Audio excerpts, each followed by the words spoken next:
di sini saya dan teman-teman akan mempresentasikan hasil kerja kelompok kami yang beranggotakan Wahlianda, Ratu Salma Ababilaika, Rizkia, Nisa Uldiana, Nur Syahida Jaria, Nur Mutiah, Nur Hasanah, Ade Wisandari, Julfa Fardina, Safira Eka Putri yang bertemakan tahapan dan perkembangan bermain. Walaupun dalam keadaan pandemi seperti ini tidak menghalangi kita untuk tetap menuntut ilmu dan menjalankan tanggung jawab kita sebagai mahasiswa. Langsung saja ke intinya, materi pertama dibacakan oleh Nur Syahida Jaria. Waktu dan tempat saya persilahkan. Di sini saya ingin membacakan materi pertama, yaitu tahapan bermain. Agar dapat memberi bimbingan kepada anak TK dengan sebaik-baiknya, guru perlu mengetahui bahwa pada umumnya anak akan melalui tingkatan-tingkatan atau tahapan-tahapan bermain sebagai berikut. 1. Tahap manipulatif. Pada umumnya, tahap ini dapat dilihat pada anak usia 2-3 tahun. Contohnya yaitu permainan pada tahap manipulatif ini yaitu bermain dengan plastinasi atau tanah liat. 2. Tahap simbolis. Peralihan dari tahap manipulatif ke tahap simbolis hampir tidak terlihat karena anak yang sudah sampai pada tahap simulasis kadang-kadang kembali lagi melakukan kegiatan seperti yang dilakukan pada tahap manipulatif. Selanjutnya, tahap eksplorasi. Pada tahap ini, anak sering bermain sendiri. Ia lebih senang tidak berteman dalam bermain. Di bak pasir misalnya, ia melakukan penyelidikan dan penemuan tentang sifat pasir kering, pasir basah, serta alat-alat perlengkap yang digunakan seperti mengoyak pasir, menyendok, dan menuangkan pasir ke dalam wadah dan sebagainya. Tahap eksperimen. Setelah anak-anak memperoleh pengalaman baru dalam tahap-tahap sebelumnya, mereka mulai melakukan percobaan-percobaan yang berarti mereka memasuki tahap eksperimen. Tahapan dapat dikenal anak usia dini 5-6 tahun pada umumnya dalam mencapai tahapan bermain, yaitu membangun bentuk-bentuk yang realistis, bentuk-bentuk yang sudah dikenal atau dilihat anak dalam kehidupan sehari-hari. Pengalaman-pengalaman serta latihan-latihan pada tahap sebelumnya merupakan pembukaan jalan untuk sampai pada tahap dapat dikenal.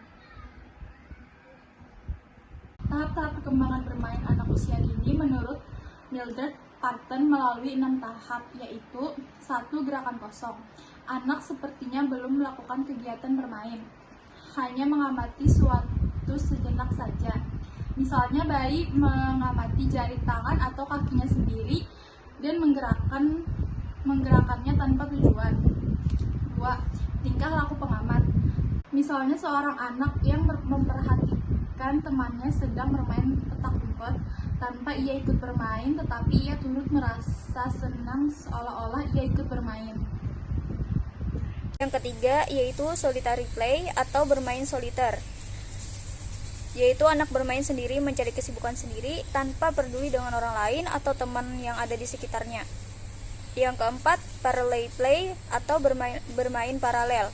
Anak melakukan kegiatan bermain di antara anak yang lain tanpa ada unsur saling mempengaruhi. Misalnya anak bermain puzzle dan anak lain juga bermain puzzle. Mereka ada bersama tetapi tidak saling mempengaruhi.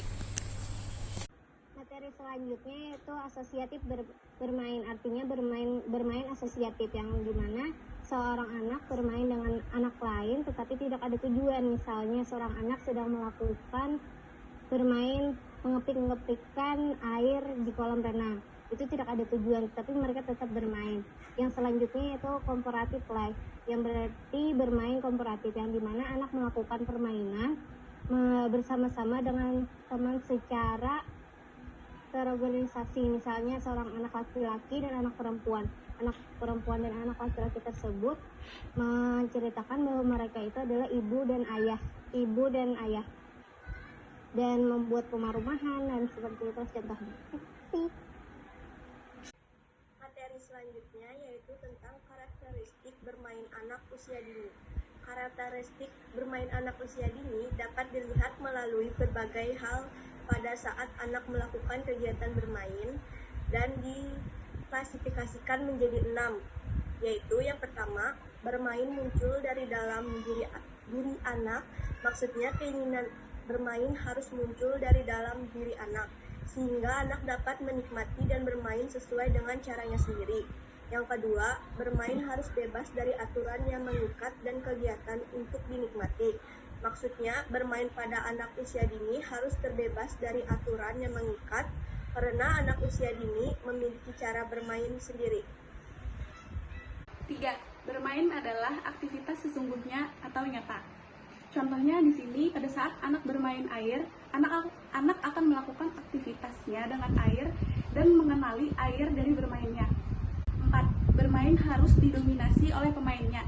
Pemain di sini yaitu anak itu sendiri tanpa ditemani oleh orang dewasa. Bermain harus melibatkan peran aktif dari pemain. Kesimpulan dan saran. Kesimpulan. Metode bermain merupakan metode yang paling baik dilakukan di dalam pendidikan anak usia dini. Bermain dengan Lego merupakan salah satu dari permainan yang mengembangkan kreativitas anak.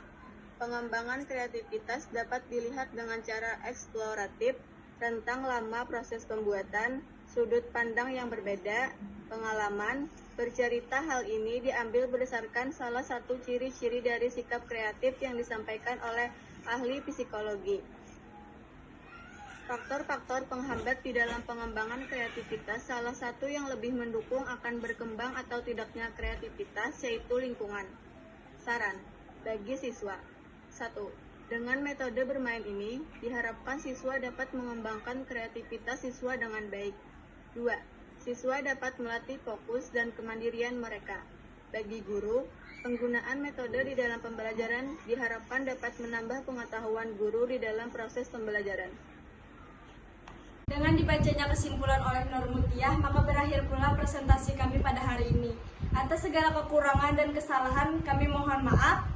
Wabillahi taufiq wal hidayah. Wassalamualaikum warahmatullahi wabarakatuh.